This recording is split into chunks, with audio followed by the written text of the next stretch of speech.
So she was caught on camera falling on the ground. That's interesting.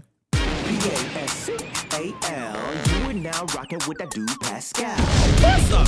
Jake's lawyer has been speaking out a lot lately. He's been all up in these videos. We just saw him late last night on a live on News Nation with Ashley Banfield. He's been on local news talking a lot. And from my understanding, he's representing Jake. He said on Ashley Banfield that he's not representing Rebecca, which is weird because I feel like she, of all people, since she's the last person to see Emmanuel alive and breathing, she should definitely get the legal representation more than Jake. But at the same time, I don't know. That's weird. And also, he's doing it pro bono, allegedly. And I'm wondering, why are you doing this? Why are you representing this dude? You know what I'm saying? That's just me. And I think that she should be the one getting the representation, not Jake. She's the one in the hot seat, really. She's the one who last saw him. Now, I know both of them are in the hot seat, okay? Because I feel like they did something sinister here. But at the same time, obviously, I'm just saying, she's the one who was the last one to see Emmanuel alive. But nonetheless, he's been all up in these videos, all up in these interviews, and even in these interviews. In the very beginning, he's like, law enforcement isn't doing enough. They're not doing their job. They're not out here looking for Emmanuel. When we now hear a lot of different things in this video, which is very interesting that we're going to talk about and I'm going to share with you guys. Because again, it's pretty insane what he says in this video because it confirms a lot of different things. They have been digging through that house. They've been digging on the outside and the inside of that house. So as far as everybody saying, oh no, they haven't been digging, as you can see in the backyard, they haven't been digging. Apparently they have been now, okay? They were digging inside and outside the house, cutting holes in the floors and everything, looking for Emmanuel. They're not playing. Law enforcement is not playing. So when they say that law enforcement isn't doing enough, they're doing the most, it seems like. The only thing that we're missing out on is a press conference. That's the only thing for the general public, because let's be real.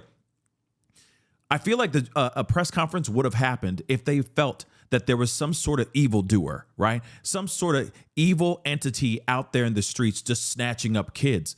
But there isn't. There hasn't been a press conference because they believe, in my personal opinion, they haven't said this out loud, but I believe that their two prime suspects are Jake and Rebecca. Don't worry, we got a video coming up here in a little bit that I'm going to talk with you guys even more. And this is some bad stuff. Just get ready because this is insane. Insane, the information that's continuing to start trickling out. But regardless of that, he does say a bunch of things in here that I think is very interesting. He even says in this video that Rebecca, is indeed caught on surveillance. So they have some sort of surveillance video where she literally falls and gets up. And you got to hear what he has to say about this. It's very lawyer-esque, okay? It's very, very lawyer-esque. Let's get into this, okay? We got to take a look at this video here. Oh, my Lord. Let us rock and freaking roll. It's cooperating. Find Emmanuel. That's what we need. That's all we're asking for. Defense attorney Vincent Hughes is speaking on behalf of Jake Haro, the 32-year-old father of 7-month-old Emmanuel, who has now been missing 5 days. Nobody is searching for a 7-month-old child. That's the big issue here. Jake's wife. Do you see that? Instantly, he's saying they're not looking for a 7-month-old child, but they are. Okay. Now there's apparently some leads saying that there was a sighting of this boy somewhere else, not just in Bakersfield, like they said yesterday.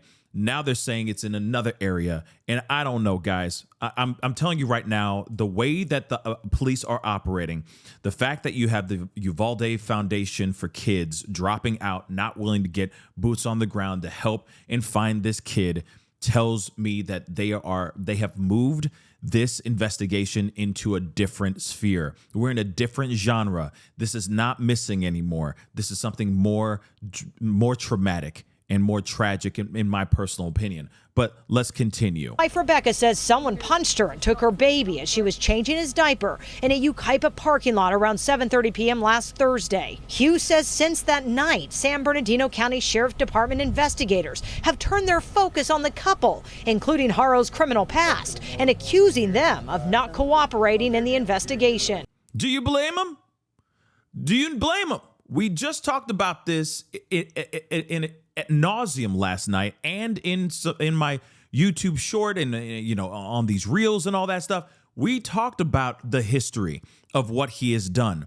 What he has done is very disturbing. This is a violent individual, period, point blank. Like I said, we're going to have some conversations today about that man, okay? This is a very volatile individual. That's why I think something sinister happened, and those cops are not dumb for doing very simple math, y'all. Extremely simple math in this particular case.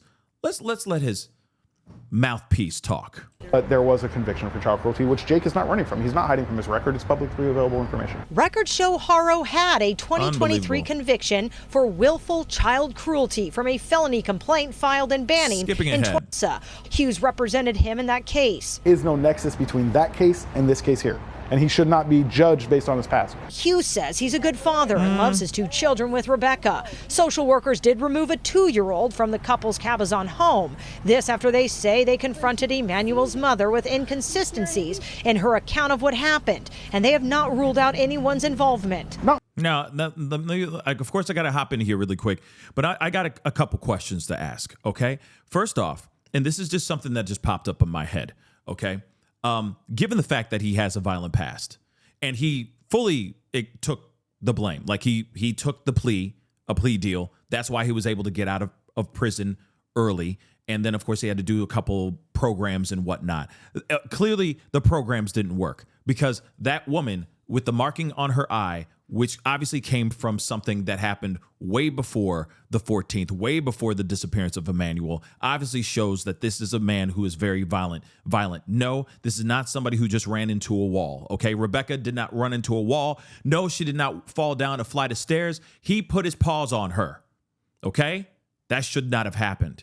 But the thing is what he did to his kid that got him arrested and turned him into a felon, okay? He rocked that girl's, oh my good God, okay? So much this girl has brain damage, all right? And then some. I have to ask you, just think about it. That little girl was 10 weeks old. We talked about this. She was 10 weeks old when she was finally emancipated from the clutches of that monster, okay? And his wife, too. She was also a monster as well. His ex-wife now, currently his ex-wife, okay? But also, you gotta wonder, could Emmanuel been going through the same type of trauma and just never got out? You know, we are all wondering if he was maybe special needs or anything of that sort. They say that he had some development issues, but they say he should be fine. But it does make you wonder, could it be that they did that to that kid? That Jake did exactly what he did to his 10-week-old daughter back in the day. But we're seeing 7 months, what it looks like for 7 months, receiving that type of trauma. You see what I'm saying? Because this is absolutely crazy to me, guys. Okay? Maybe he was a totally fine kid, but at the hands of a monster like Jake, maybe that kid has brain damage because of what Jake did to him. Just a thought, but let's continue on, okay? Let us continue. One thing has been cited as an inconsistency.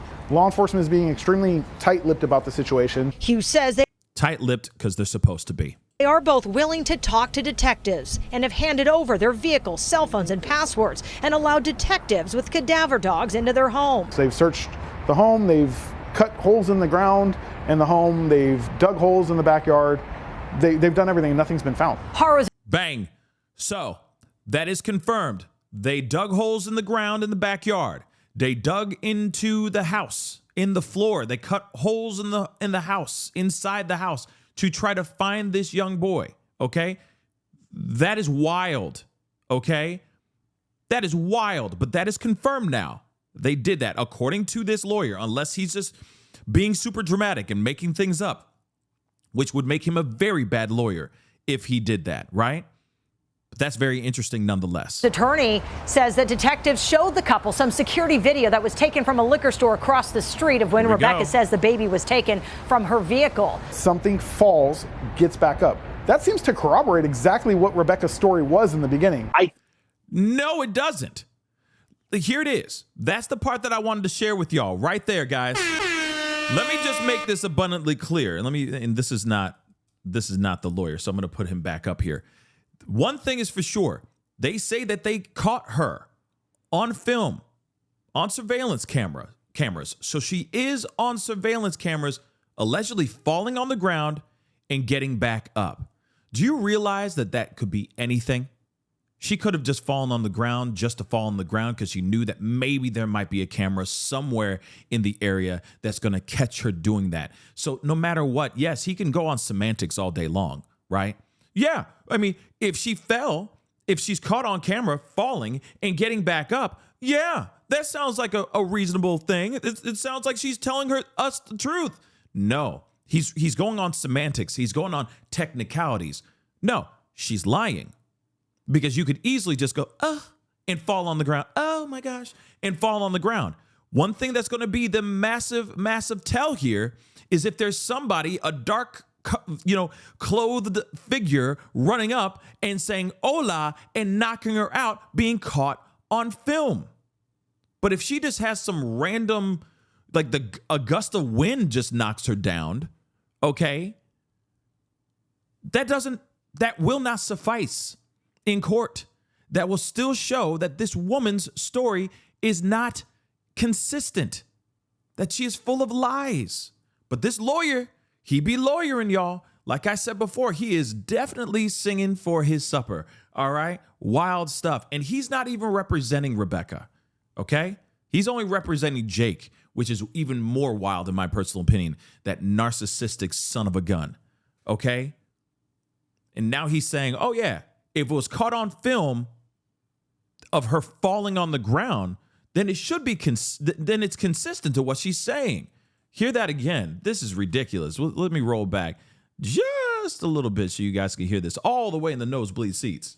Haro's attorney says that detectives showed the couple some security video that was taken from a liquor store across the street of when Rebecca says the baby was taken from her vehicle. Something falls, gets back up. That seems to corroborate exactly what Rebecca's story was in the beginning. Now, here's the thing. One more thing. Police showed this to them. The video.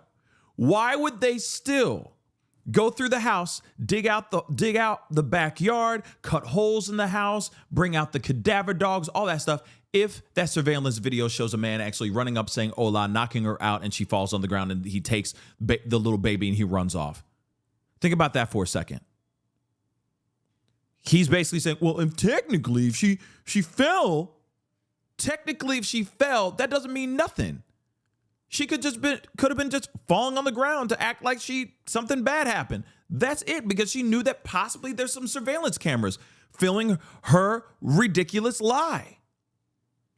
Telling you right now, law enforcement, if they really saw sinister acts going on, if they really saw the moment a guy said hola, they would not be all over these two right now. They would not be seizing the cars and all their electronics and digging out the home in the backyard. Come on, guys. Come on. And this lawyer, like I said, is doing the most for his client. But if law enforcement feels like there's something wrong going on here, that there's foul play is afoot, they're going to do what they need to do. Of course, they're not talking to the parents. Why? Because they don't believe them. They weren't cooperating in the very beginning. And I feel like police are like, okay, there's inconsistencies. You're not willing to take a lie detector test. Now we have a surveillance video showing you falling on the ground with no one around you. So we don't need your help anymore. In fact, you're prime suspect number 1 and number 2. They haven't said that out to the public yet, maybe because they're worried about them trying to run. That's possible too. But at the end of the day, I feel like law enforcement's doing exactly what they need to do. And I think at the end of the day, this is easy math. That's what I think. Easy math. Like I said, justice is coming. Tell me what your thoughts are. Comment down below. Let me know your thoughts. Hit that like button down below. Crush that subscribe button. We cooking today. We got things to talk about. So stay tuned. We got more coming, okay? Be good to yourselves. Be good to one another. This is the Pascal Show. Bye. Pascal. You are now rocking with that dude Pascal. We be going wild.